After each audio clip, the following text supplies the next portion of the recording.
Hello friends, अस्सलाम वालेकुम। मेरा नाम डॉक्टर इसरार अहमद। बाकायदा क्लासेस का आगाज़ इंशाल्लाह आज से हो जाएगा।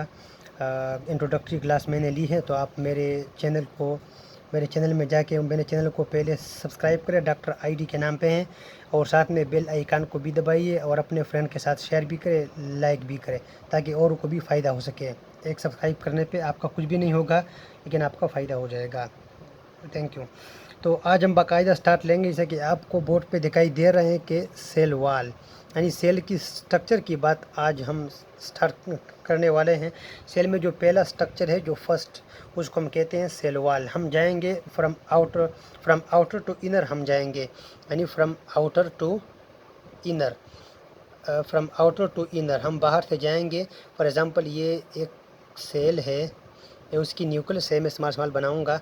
ये अंदर साइटोप्लाज्म है, ये सेल मेम्ब्रेन है, तो आउटर जो है इसका है मेन, ये सेल वाल है। तो आज हम जाएंगे सेल वाल से। ऐसे ही टेम्परेरी मैंने स्ट्रक्चर बना दिया, तो आज हम जाएंगे सेल वाल से, यानी सेल वाल को हम बकाया तौर पे स्टार्ट करेंगे। इसके स्ट्रक्चर सेल वाल को जब हम स्टार्ट करेंगे तो हमें हमारे जहन में ये पॉइंट इंशाल्लाह आज क्लियर हो जाएंगे। डिफिनीशन पहले हम पढ़ेंगे, इसके बाद स्ट्रक्चर पढ़ेंगे, इसके बाद कंपोजिशन पढ़ेंगे, इसके बाद इसके फंक्शंस, और फिर इंपॉर्टेंट पॉइंट्स मैं आपको लास्ट में बताऊंगा। इंशाल्लाह आपको सब कुछ क्लियर हो जाएगा एग्ज़ाम के लेवल पे भी, और साथ साथ में एंट्री टेस्ट और अदर टेस्ट जो भी हो, तो आपके लिए इंशाल्लाह ये सब कुछ क्लियर हो जाएगा। तो स्टार्ट लेते हैं। सेल वाल की डिफिनेशन इसका ये है कि पॉइंट 1 हम लिखते हैं, यानी 1 से हम स्टार्ट करते हैं। It is the outermost boundary of the cell. It is the outermost boundary of cell. Cell कौन सा सेल, ये इंपॉर्टेंट है, प्लांट सेल। ये खुद अपने आप में एक एमसीक्यूज है। The outermost boundary of the plant cell is called cell wall, cell membrane, ये इस तरह से आता है। तो outermost boundary of the plant cell. तो आप ये पूछ सकते हैं कि एनिमल सेल में सेल वाल क्यों नहीं होता। कॉमन अक्सर किसी को है पता, लेकिन शायद ये किसी को होगा पता कि प्लांट सेल में सेल वाल क्यों होता है, एनिमल सेल में क्यों नहीं होता। एनिमल का जो सेल है उसकी जो नेचर होती है वो लोकोमोटरी होती है, यानी लोकोमोशन, हरकत करना। लोकोमोशन यानी हरकत करना, एक जगह से दूसरी जगह जाना। तो जो एनिमल की सेल है वो लोकोमोटरी नेचर उसकी होती है, वो एक जगह से दूसरी जगह हरकत कर सकते हैं। तो सेल वाल तो टफ होता है, रिजिड होता है, सख्त होता है। तो अगर वो इसमें होगा तो फिर इसमें मसले आ जाते हैं। और प्लांट सेल की ये लोकोमोटरी नेचर नहीं होती, तो इस वजह से outermost boundary of the plant cell जो है वो सेल वाल से बनी है।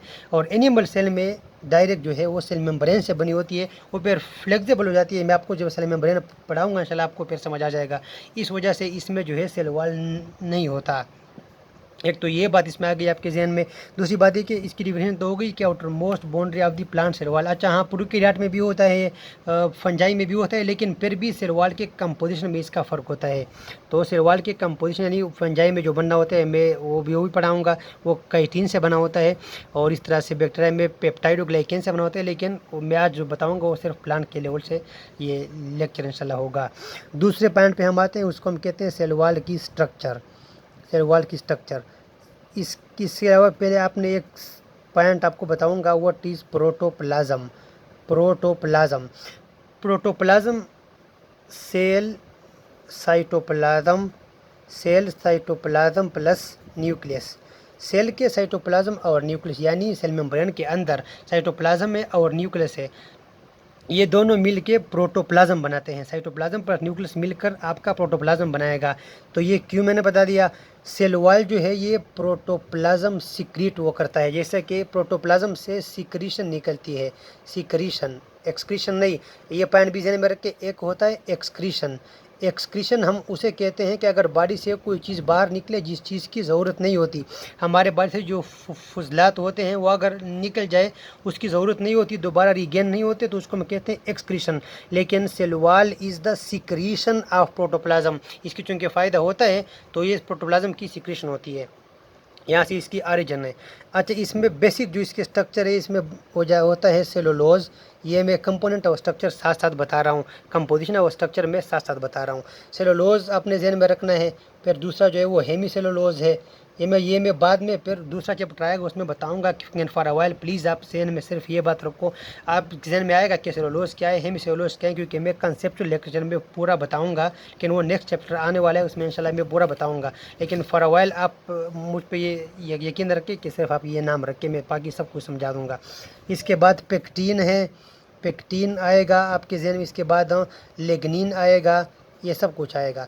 तो सेल वॉल जो है सेलुलोज, हेमीसेलुलोज, पेक्टिन, लेग्निन ये सब इसमें होते हैं, ये इसकी कंपोजिशन है। सेलुलोज, हेमीसेलुलोज, पॉलीसेकेराइड ये सब कुछ इसमें होता है, इन सब से इसकी कंपोजिशन है। अब हम पढ़ेंगे सेल वॉल के लेयर्स, क्योंकि ये सब कुछ स्ट्रक्चर में आते हैं तो मैंने ये सेल वॉल के स्ट्रक्चर में आपके लिए रखा है। तो सेल वॉल के हम 3 लेयर पढ़ते हैं। एक जो होता है उसको हम कहते हैं प्राइमरी सेल वॉल, मैं पी सिर्फ लिख रहा हूँ आपके सेंस समझ आ जाए। एक होता है सेकेंडरी सेल वॉल और एक होता है middle lamella, middle lamella, lamella. Primary cell wall, secondary wall और middle lamella. Primary cell wall, second cell wall और मिडल लेमिला। अब मैं आपको इस तरह से बताऊंगा, अलग अलग पढ़ा के मैं आपको बताऊंगा ताकि आपको समझ अच्छे से आ जाए। Primary cell wall, primary cell wall, इसको प्राइमरी सेल वॉल क्यों कहते हैं, इसको हम ये कहते हैं एमसीक्यूज़ के पॉइंट पे इंपॉर्टेंट है, ये आप नोट कर ले। इसको ट्रू सेल वॉल भी कहते हैं, प्राइमरी वॉल को हम ट्रू सेल वॉल भी कह सकते हैं। ये क्या है, क्यों ट्रू सेल वॉल कहते हैं, क्योंकि during division, during cell division, during cell division जो पहला जो सेल वॉल बनता है इसको हम कहते हैं primary cell wall. Cell division के पहले जो सेल यानी फर्स्ट फॉर्म जो सेल वॉल होता है उसको हम कहते हैं प्राइमरी सेल वॉल वो होता है। अच्छा, ये जो प्राइमरी ये बनता है हेमीसेलुलोज, इसमें होता है हेमीसेलुलोज। अगेन सेलुलोज भी होता है इसमें, पेक्टिन भी होता है इसमें, पेक्टिन, पॉलीसेकेराइड भी होते हैं इसमें, पॉलीसेकेराइड भी होते हैं। ये सब कुछ मैं समझाऊंगा कि ये है क्या। हेमीसेलुलोज है, सेलुलोज है, पेक्टिन है, ये सब कुछ इसमें मौजूद होते हैं। ये प्राइमरी सेल वॉल के पैन में बता रहा हूँ। अच्छा, दूसरी बात ये प्राइमरी सेल वॉल में कि प्राइमरी सेल वॉल का जो मेन आपके जहन में है, यानी प्राइमरी सेल वॉल जो है ये पॉइंट ध्यान में रखो, ये ग्रोथ एडाप्टेशन ये करवाता है, ग्रोथ एडाप्टेशन।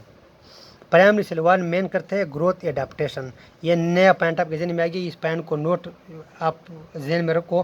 ग्रोथ एडाप्टेशन का मतलब ये है सेल वॉल का, जब सेल बनता है, जब फॉर एग्जांपल ये सेल है, ये डिवाइड होता है तो ये कहाँ तक जाएगा, ये कहाँ तक अपने आप को एक्सपेंड करेगा, अपने आप को ज़्यादा करेगा, ये प्राइमरी सेल वॉल इसको बताता है कि आप कहाँ तक जा सकते हो, कहाँ तक आपने रुकना है। जहाँ तक सेल बढ़ेगा बढ़ेगा बढ़ेगा, ये बन जाएगा, जहाँ तक रुकेगा तो ये सेल वॉल इसके ये इलास्टिक है, जैसे कि रबड़ इसके ऊपर हो तो ये रबड़ की तरह फैलता है। सेल जब ग्रो करते हैं तो रबड़ की तरह ये फैलते हैं, ज़्यादा हो जाता है, ये एक्सपेंसाइल होता है इलास्टिक टिश्यू की तरह। तो जहाँ तक ये बनता है तो ये ग्रोथ एडाप्टेशन, जितनी सेल की ग्रोथ होगी, जितना सेल बढ़ेगा उतने ही सेल प्राइमरी सेल वॉल का एरिया होगा। तो ये चूँकि ग्रोथ में मेनली ग्रोथ के कंट्रोलिंग पार्ट में ये हेल्प देता है, और मेन सेल डिवीज़न के टाइम पे सेल तो ग्रोथ वो करता है, तो जितना सेल ग्रोथ करेगा इतना ये इर्रिवर्सिबल दोबारा अपनी जगह पे नहीं आएगा, इतना इर्रिवर्सिबल ये एक्सपेंड हो जाएगा और ये बन जाएगा। तो इसको इसलिए उनके थे ट्रू सेल वॉल।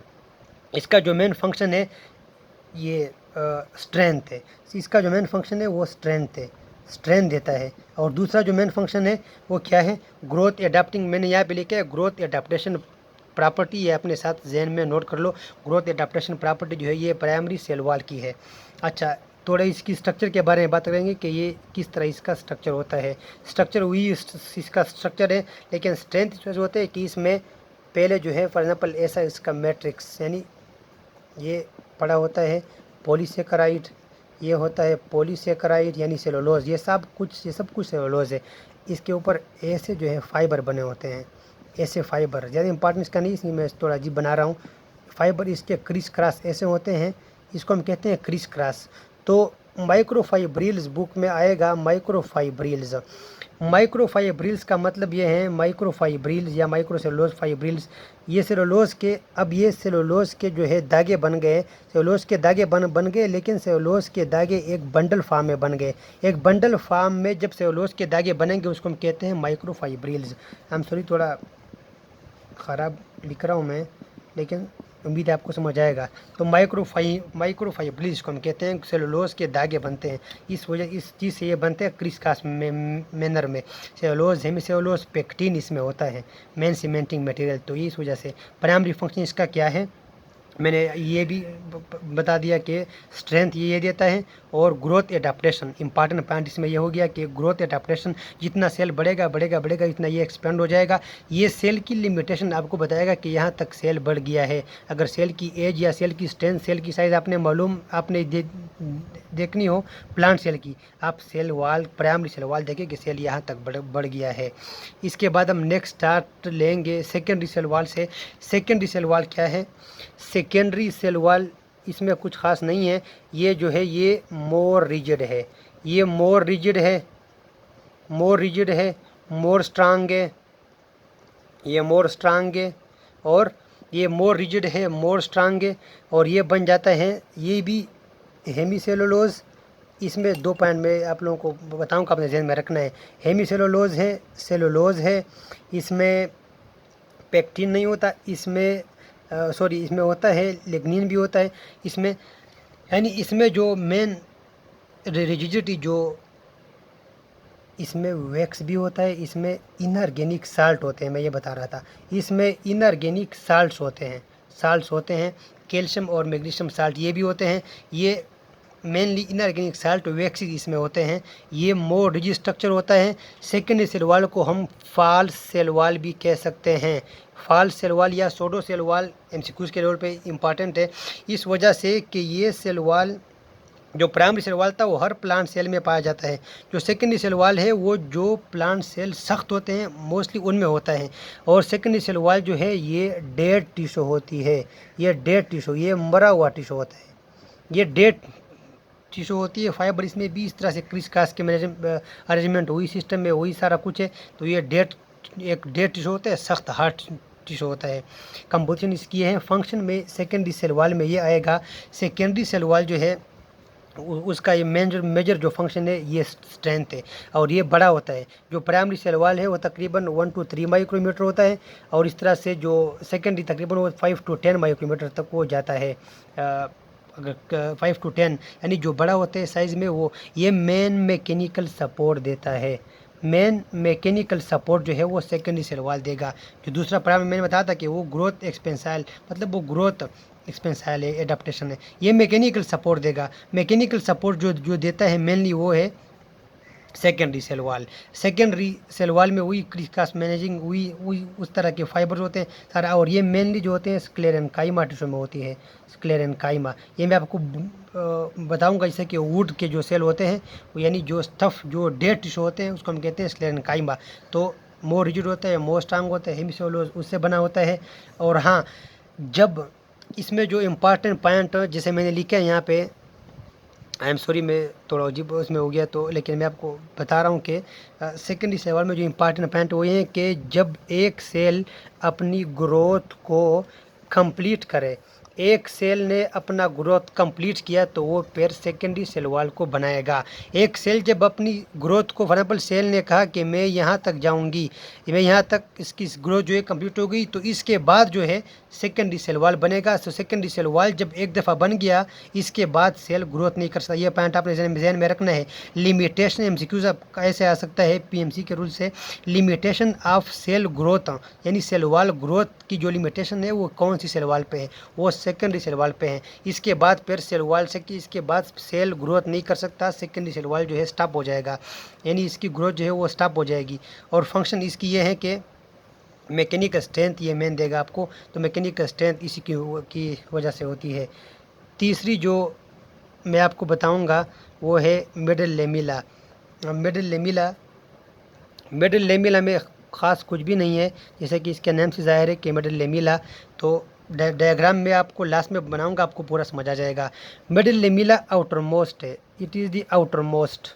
ये आउटर मोस्ट है, लेकिन दो प्लांट सेल्स के बीच में होता है, दो प्लांट सेल्स के मिडल में। फॉर एग्जाम्पल मैं आपको समझाऊंगा। ये एक प्लांट सेल है, लेक्चर थोड़ा लंबा हो जाएगा लेकिन आई एम श्योर आपको समझ आ जाएगा अच्छे से। ये दूसरा प्लांट सेल है। आउटर मोस्ट आपने कहा ये प्राइमरी सेल वाल है, प्राइमरी सेल वाल। इसके साथ ये दूसरा जो है ये सेकेंडरी वाल है। मैं ऐसे लिख रहा हूँ, सेकेंडरी सेल वाल है, इस तरह से भी इसमें भी लिखो, ये सेकेंडरी सेल वाल है।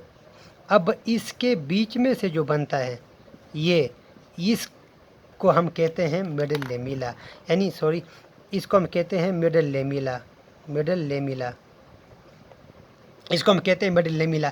दो प्लांट सेल्स को आपस में जोड़ने के लिए मिडल लेमिला बन जाता है, तो इसको हम कहते हैं मिडल लेमिला। यानी ये जेल लाइक सब्सटेंस होता है। आई एम सॉरी, इस लेक्चर में थोड़ा लंबा हो गया, तो मैं दूसरे लेक्चर में आपको ये सेल वॉल की इंपॉर्टेंट पॉइंट और फंक्शन जो है वो सब कुछ बता दूंगा। Thank you.